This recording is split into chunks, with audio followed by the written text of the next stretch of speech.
Good evening, this is Frank Knight. May I introduce our co-editors for this edition of the Longines Chronoscope? Larry Lasser, CBS News correspondent, and Kenneth Crawford, National Affairs Editor of Newsweek magazine. Our very distinguished guest for this evening is Admiral Richard E. Byrd. The North Pole used to be a no man's land, but these are the days when, by buying a ticket on a commercial airliner, you can fly across the North Pole and drink a cocktail at the same time. Yet only 70 or more years ago, about 35 years ago, our guest tonight found out whether there was any land north of the North American continent. He made that first discovery flight, and I must say that Admiral Byrd, our guest tonight, is not only our greatest living explorer, but he's been an inspiration to countless Americans. Admiral Byrd, you've been to both the North Pole and the South Pole. Is there any unexplored land left on this earth that might appeal to adventurous young Americans? Yes, there is. And not up around the North Pole, because it's getting crowded up there now, because they find out it's really usable, not only to live in, but militarily. But strangely enough, there's left in the world today an area as big as the United States that's never been seen by a human being. And that's beyond the pole, on the other side of the South Pole, from Middle America. And I think it's quite astonishing that there should be an area as big as that unexplored. That's a tremendous So challenge. there's a lot of adventure left down at the bottom of the world. Well, Admiral, do you hope to see that? I do. Well, Admiral, Yeah. would you say that since you've been to both the extremities of Earth, are these expeditions to such far-off places, are they getting easier because of modern techniques, or is danger still close at hand? Well, it's a little risky, but nothing like it used to be with the old slow planes and the small cruising radius where we had to put down bases. We replaced the dog teams, and of course that was a big improvement. But now the planes go much faster and they are safer, and they have a much bigger cruising radius. You haven't got the danger of a terribly heavy load. Admiral, an expedition to which I believe you're the advisor is now en route. What is that expedition doing? Well, that's the icebreaker Atka, and it's a reconnaissance expedition. It's going down to the South Pole area to make certain observations and to look for some bases. They will be back in April, and they will report back, and upon the information we get from that undertaking, we will base the bigger expedition that's to follow. Is that very definitely planned, or is that... That is being planned right now. So I'm willing to say to you that there will be a number of expeditions that will follow, I think, year after year, to the bottom of the world, because the government has really become interested. Well, Admiral Byrd, I can understand, I think everybody can, the interest in the North Pole because it's so near our greatest challenger, Soviet Russia. But why this interest in the bottom of the world? Nobody living down there, is there? No, it's pretty cold. There's only one permanent resident, that's the emperor penguin. The little ones live further north. I tell you one reason they're interested. It's by far the most valuable, important place left in the world for science. That's why the scientific groups all over the nation are really interested. But more important than that, it has to do with the future of the nation, those to come after us, or even during your lifetime, because it happens to be an untouched reservoir of natural resources. And you know, as the world shrinks with an ever-increasing acceleration, far-flung places once useless, like we thought the North Pole was, and no man's land, become very useful. The bottom of the world will be important, not only to us, but to our allies. I was going to ask you, does it have military importance? It has some, and as the world shrinks, it will continue to shrink with an ever-increasing acceleration, thus bringing these places closer. And in the future, I can see a time when it will be very, very important strategically. Well, has the development of air power increased the strategic importance of places like the very much Parma so. Peninsula, we'll say? Very much so. Even now, if anything happened and we lost the Panama Canal, we would have to control the islands just north of Antarctica, which are part of Antarctica. Then between there and Cape Horn.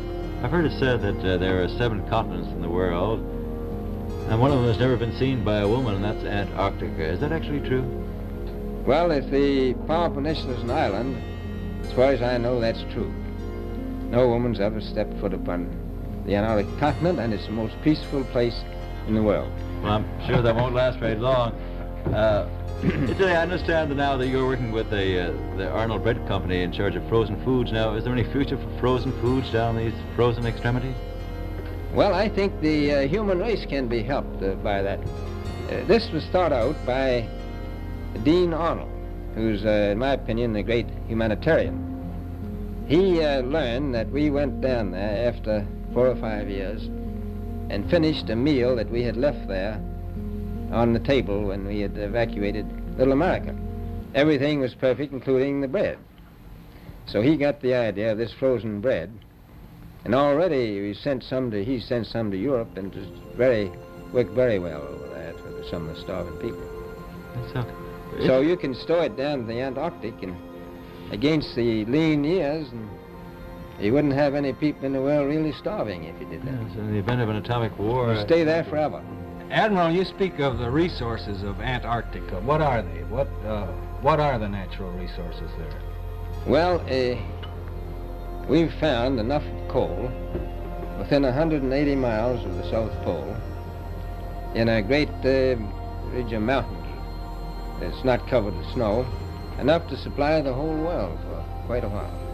Well, that's the coal. Now, there's evidence of many other minerals.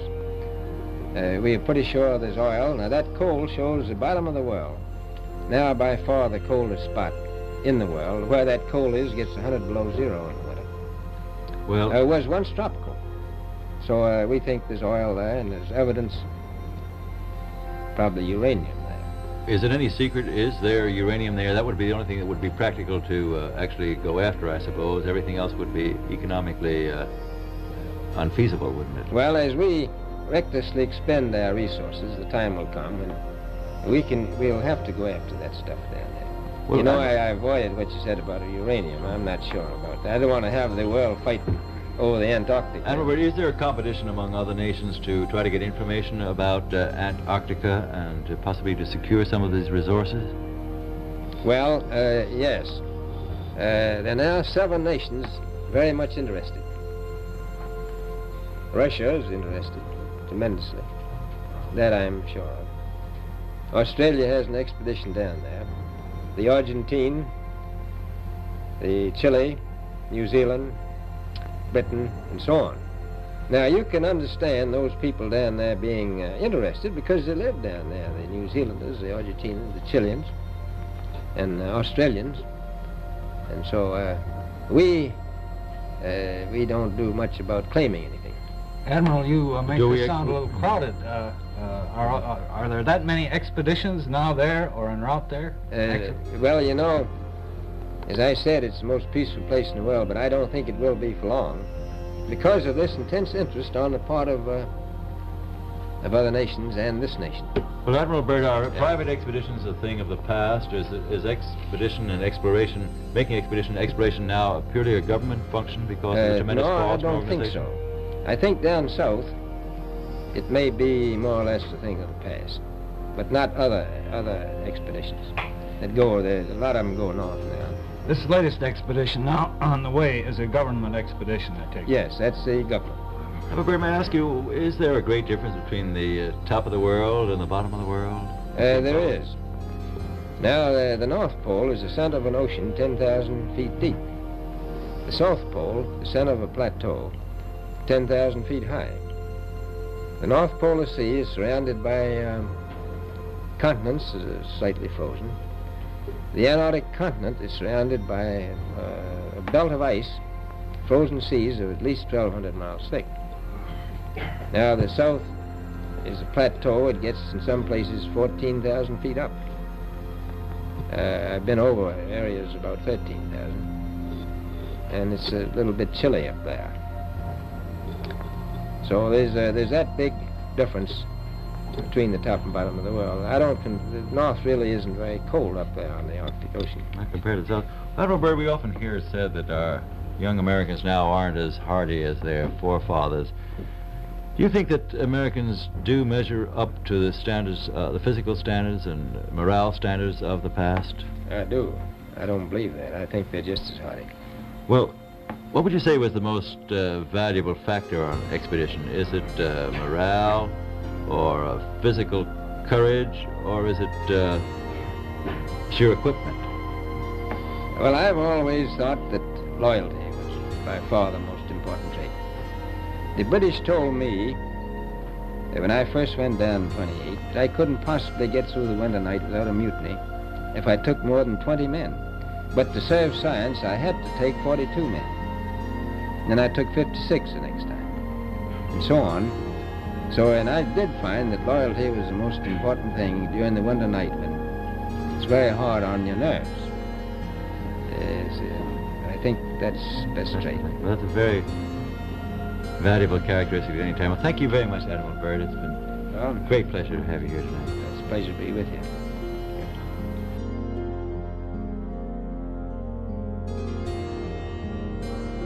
We shall not cease from exploration, and the end of all our exploring will be to arrive where we started and know the place for the first time, when the tongues of flame are enfolded into the crowned knot of fire, and the fire and the rose are one.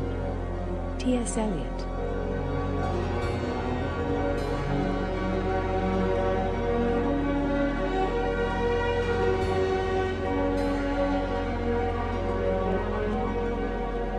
What do the Hopi Indians, Adolf Hitler, Tibetan monks, and Icelanders have in common? Their belief in the idea that the Earth is hollow. Their belief that the Earth is not just physically hollow, but that this inner place, this inner realm, is the source of paradise. Scores of myths talk about it, in every country, in every culture. Is it true? We don't know. But join us as we begin our journey to discover the truth about the hollow Earth.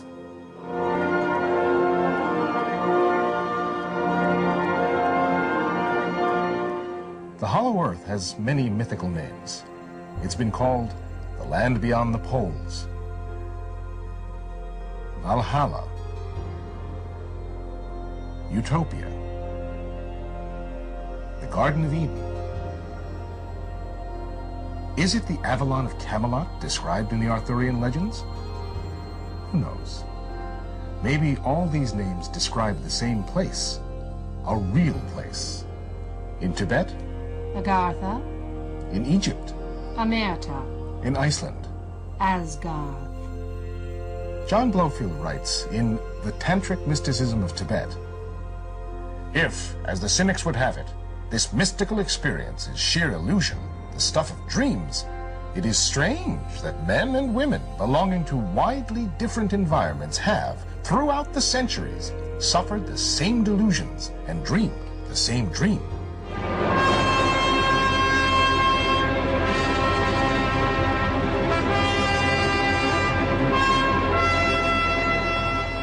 The hollow Earth. In many legends, it is described as paradise lost. Lost to the people here in the outer world. For some, it is a place where the great ancients live, the people who hold the wisdom of the universe. Some say it is a place of perpetual light, where the inhabitants of Atlantis reside. In Iceland, belief in the hollow Earth, or Ultima Thule, as a physical, mystical place is very common. In fact, most of the Icelandic folklore originates with this belief. To some Buddhists, it is a holy place, a place of great spiritual power. Other modern-day believers say the hollow Earth is not the source of great knowledge, but rather the source of the greatest government cover-up ever known. That the hollow Earth is actually connected to every major conspiracy theory in more ways than one.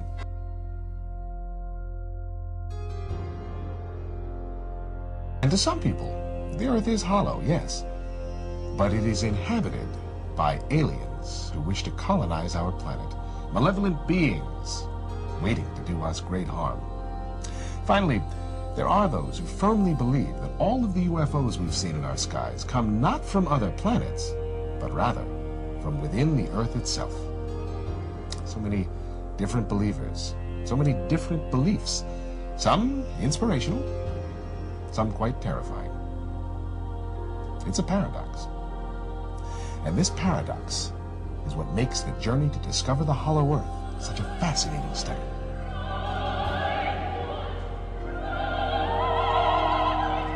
Let's look at some scientific data. Now, we do have one indisputable hard fact. Our perception of the universe is changing every second. New discoveries have redefined our definitions of time and space. And as physics and metaphysics continue to cross paths, as hard science continues making new discoveries, our perception and awareness of reality will change drastically. Could there be a way to make a journey into the inner realm, a real physical place inside the Earth, and by doing so, by going to the center of the Earth, bring paradise to mankind here on the outer Earth? There is a group of researchers who work with the International Society for the Complete Earth. This team of researchers has examined every aspect of the Hollow Earth for the last 15 years. There's one thing we're certain of. We're looking for an answer to a question. Is the Earth, in fact, hollow? And populated with a race with advanced knowledge and technology? If so, what does this mean for the world? In the Western world, the idea has been explored by many modern writers. H.G. Wells, Aldous Huxley, Hermann Hesse. As the author of Lost Horizon, James Hilton writes about Shangri-La, a lost paradise. Sound familiar? And the most famous of all, Jules Verne's A Journey to the Center of the Earth. One of his characters says, "A magnificent, glorious spectacle. Do not admire this place and these crystals, but we must have returned to the surface of Mother Earth. If not, I must be mad. For do I not see the light of day? Do I not hear the whistling of the wind? Ah, our geological science must be in its infancy." A myriad of books, all exploring the idea of a hidden paradise in a secret place. Now, what prompted all of these writers to write of this lost and hidden paradise? Random thoughts? Maybe. It's well documented how the Eastern world looks at the idea of the Hollow Earth. In religion, it's considered a true geographic and metaphysical place. Many Tibetan monks won't even discuss the location of the secret entrances to the Hollow Earth. Some Buddhists, when they talk about the journey within, they mean the journey within the soul and the journey within the earth. When asked if the inner earth wasn't just some imaginary place or the paradise of the mind, the Dalai Lama stated emphatically, "No, definitely not. Shambhala has a material existence in this world." There are certain places in the world which are considered geographical access points, like Mount Pago Punsum in Tibet, Stonehenge in England, Mount Shasta in California, certain caverns in South America, caves at the bottom of the ocean floor, and of course, the openings at the North and South Poles. The Western idea that the Earth was hollow began in the scientific community in 1628, when British astronomer Edmund Halley, of comet fame, proposed, "I believe the Earth consists of concentric spheres like a Chinese puzzle box. These spheres support life and are bathed in perpetual light." Halley also had definite ideas about the aurora borealis. Now we know the world is flattened at the poles, so the outer layer of the Earth, the outer layer of my Chinese box, could be thinner, allowing gas to escape from the interior of the Earth. Then along came John Sims with his Sims holes theory in the 1800s. Halley was right about the concentric spheres, but he missed the openings at the poles. the oceans flowing in and out of these openings, and I feel there is no doubt there are also inhabitants inside the Earth. Sim's theory caused enough excitement to inspire Congress and the President of the United States, John Quincy Adams, to finance the Wilkes-Sea expedition. Led by Lieutenant Charles Wilkes, it was the first major American sea quest to locate and explore the Hollow Earth. President Adams exclaimed, "I am fascinated by the possibilities. We need to be willing to go forward in discovering new lands, expanding our horizons. I say give them the money.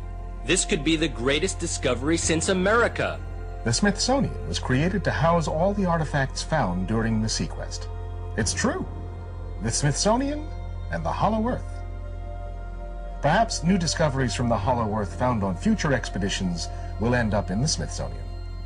In 1929, Marshall B. Gardner, the author of A Journey to the Earth's Interior, or Have the Poles Really Been Discovered, wrote, "I find all the previous theories to be somewhat on the right track, but in addition, I believe the interior of the Earth is being illuminated by a sun that is approximately 600 miles in diameter, and the holes at the poles are definitely over 1,000 miles in diameter."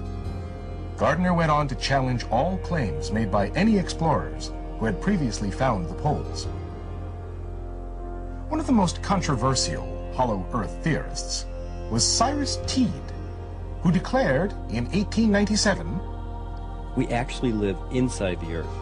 We live on the inner surface of the shell, and inside of the hollow are the sun, moon, stars, planets, and comets. There is absolutely nothing on the outside. The inside is all there is."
and sent communications back to their loved ones.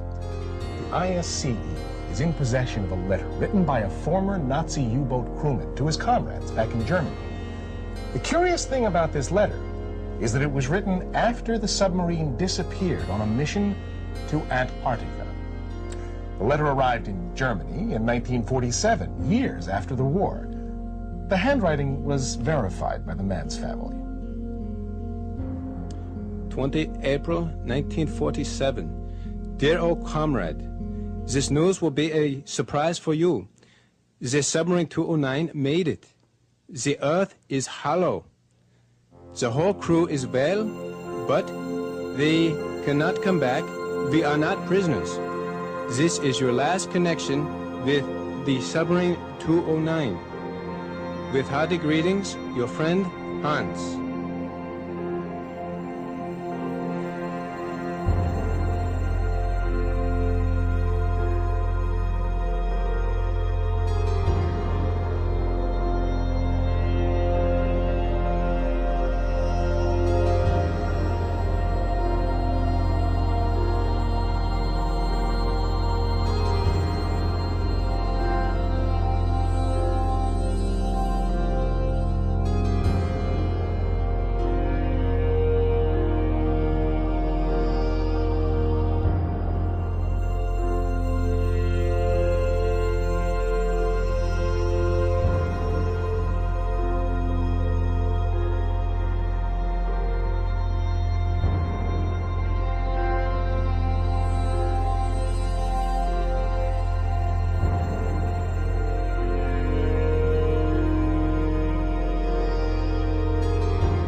Reader's Digest version of Richard Byrd is as follows. Born in 1888, he became an American naval officer who specialized in feats of exploration. He was a pioneering American aviator, Medal of Honor winner, polar explorer, aircraft navigator, expedition leader in the worst environments in the world, and the youngest admiral in the history of the Navy. In addition, his list of awards takes up several pages in Wikipedia, including 3 ticker tape parades in his honor. In short, he was Indiana Jones on steroids. Some people will say that Roy Chapman Andrews was the real Indiana Jones, and you might be right. But Richard Byrd beat Indy 6 days a week and twice on Sunday. I mention all his accolades to paint a picture of credibility and trust. The governments of the United States and the world trusted his judgment and leadership, and took advantage of every chance they had to put him in charge of special missions. The first large-scale mission was an expedition to Antarctica in 1928. This was noteworthy because even though he had just flown over the North Pole in 1926, all expeditions from 1928 on were focused on the South. The expedition lasted 2 years, and during it, at the age of 41, he was promoted to admiral. His second Antarctic expedition ran from 1933 to 1935, and his third from 39 to 40. While in Antarctica, he was also an advisor for other countries who had their own expeditions, including England, France, Germany, and building off previous countries' expeditions from Belgium, Japan, and Sweden. He then helped lead U.S. Navy fleet operations in World War II, was present during the Japanese surrender in 1945, but then something strange happened. He went back to Antarctica. Now, some of you aren't surprised because he'd been there since 1928, and I agree with you. It's the how that's interesting here. His fourth trip to Antarctica wasn't an expedition. It was a military operation called Operation Highjump. Commanding an entire aircraft carrier group that included 13 support ships, Admiral Byrd led 4,700 men to the South Pole, for reasons that are still shrouded to this day. Some say they were chasing the remaining Nazi fleet, even though Germany had surrendered a full year earlier. Others say there was a Nazi base established in Antarctica during the war, when Admiral Byrd was absent. None of these theories are important for this video. What we do know is that the U.S. had sent an excessively large military force to the ice, all under the guise of peaceful intentions. During this operation, Admiral Byrd told a Chile newspaper this: "The most important result of his observations and discoveries is the potential effect that they have in relation to the security of the United States. The fantastic speed in which the world is shrinking," recalled the Admiral, "is one of the most important lessons learned during his recent Antarctic exploration. I have to warn my compatriots that the time has ended when we were able to take refuge in our own isolation and rely on the certainty that the distances, the oceans, and the poles were a guarantee of safety." After the operation, Admiral Byrd toured the States and gave interviews, the most interesting of which is a national television show in 1954 called The Longines Chronoscope. A horrible name, but a decent show. I've added a segment of it at the end of this video and linked it in the description. During this television interview, he first spoke of an area beyond the South Pole as large as the United States, which no one had set foot on yet. He then went on to say that there would probably be expeditions year after year because the US government had really become interested. The interviewers then probed as to why the interest in the South, when any perceived military threat from Russia, keep in mind this was 1954, would be from the North. He went on to say that it was the most valuable and important place in the world for science. It involved the future of the nation, an untouched reservoir of untapped resources, including coal, oil, minerals, and uranium. He added that at the time of the interview, there were 7 nations currently engaged in Antarctica, including Russia, Australia, Argentina, Chile, and New Zealand. During the interview, the Admiral talked about planning the next military mission to Antarctica. It was called Operation Deep Freeze, and ran from 1955 to 1956. The mission was completed, and he supposedly returned home. Now this is where you come in and say, so what? And normally I'd agree with you, except for what happened next. Nothing happened next. The missions just suddenly stopped, and that was it. No other expeditions, military or otherwise, were conducted on the continent, ever. Then a treaty was put in place banning any country from doing basically anything. The end. And if you're wondering what you're missing, it's this. Admiral Byrd goes on television, says that this massive body of land, most of which sits on a plateau 2 miles high, is rich with every resource you could ever want, energy rich, pristine, with no indigenous population or plant life, and every country that has sent teams is ready to carve it up like a big turkey.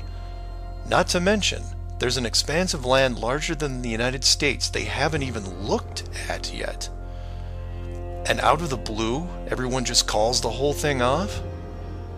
There are no environmentalists in 1959. This is land of diner food and 20-cent gas. I'm calling total BS on this one. The dollar value of the initial resources find would have fueled armies of greedy companies. So what happened? They found the edge, that's what. And the last thing they were going to do was let unsupervised companies near it, regardless of the money. Even if it was hundreds of miles away, you couldn't allow resource corporations even into a safe area, and then years down the road as they expanded, tell them, oh, sorry, you can't go beyond this point. When the companies would ask why, what would you tell them? And now the interior of Antarctica is off limits, with no revisions until the year 2041. You can take tours of the outer islands, but there is a hidden line, enforced by the military, that you will not be able to cross. Because the interior is actually the exterior edge. It's there, it's hidden, and it's protected. The Earth you live on is flat. Our very distinguished guest for this evening is Admiral Richard E. Byrd. The North Pole used to be a no man's land, but these are the days when, by buying a ticket on a commercial airliner, you can fly across the North Pole and drink a cocktail at the same time. You know, only 60 or more years ago, about 35 years ago, our guest tonight found out whether there was any land north of the North American continent. He made that first discovery flight, and I must say that Admiral Byrd, our guest tonight, is not only our greatest living explorer, but he's been an inspiration to countless Americans. Admiral Byrd, you've been to both the North Pole and the South Pole. Is there any unexplored land left on this Earth that might appeal to adventurous young Americans? Yes, there is. And not up around the North Pole, because it's getting crowded up there now, because they find out it's really usable, not only to live in, but militarily. But strangely enough, there's left in the world today an area as big as the United States that's never been seen by a human being. And that's beyond the pole on the other side of the South Pole from Middle America. And I think it's quite astonishing that there should be an area as big as that unexplored. This is a tremendous So challenge. there's a lot of adventure left down at the bottom of the world. Well, Admiral, an expedition to which I believe you're the advisor is now en route. What is that expedition doing? Well, that's the icebreaker Atka, and it's a reconnaissance expedition. It's going down to the South Pole area to make certain observations and to look for some bases. They will be back in April, and they will report back, and upon the information we get from that undertaking, we will base the bigger expedition that's to follow. Is that very definitely planned, or is that... That is being planned right now. So I'm willing to say to you that there will be a number of expeditions that will follow, I think, year after year, at the bottom of the world, because the government has really become interested. Well, Admiral Byrd, I can understand, I think everybody can, the interest in the North Pole because it's so near our greatest challenger, Soviet Russia, but why this interest in the bottom of the world? Nobody living down there. No, it's pretty cold. There's only one permanent resident, that's the emperor penguin. The little ones live further north. I tell you one reason they're interested. It's by far the most valuable, important place left in the world for science. That's why the scientific groups all over the nation are really interested.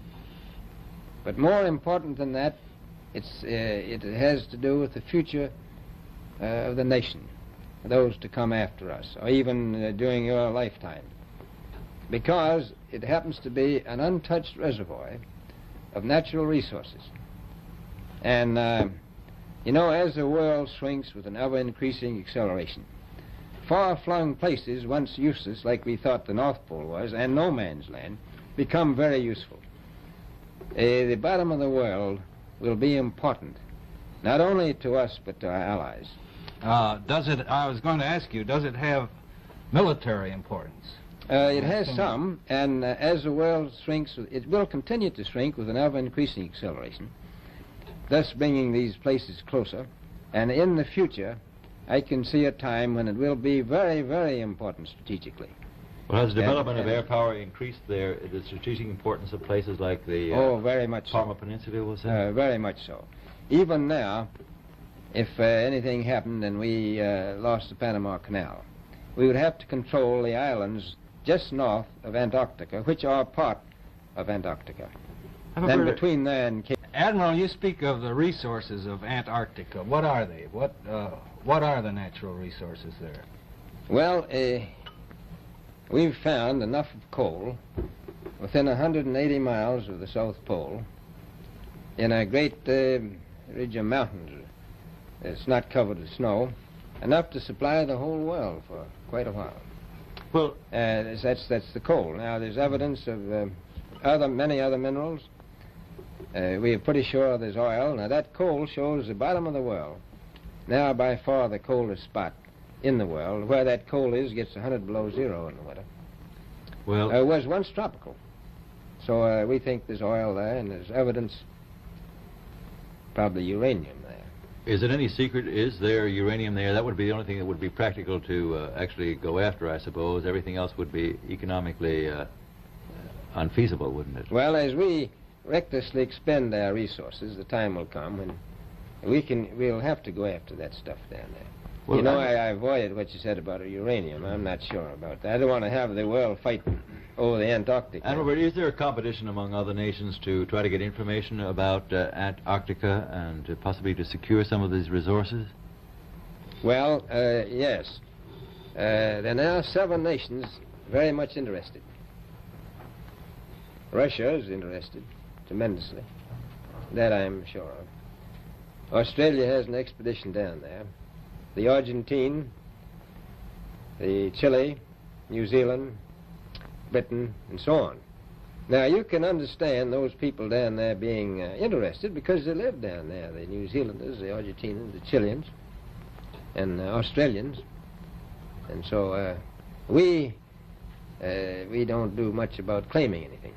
Admiral, you make this sound a little crowded. Are there that many expeditions now there or en route there? Well, you know, as I said, it's the most peaceful place in the world, but I don't think it will be for long because of this intense interest on the part of other nations and this nation.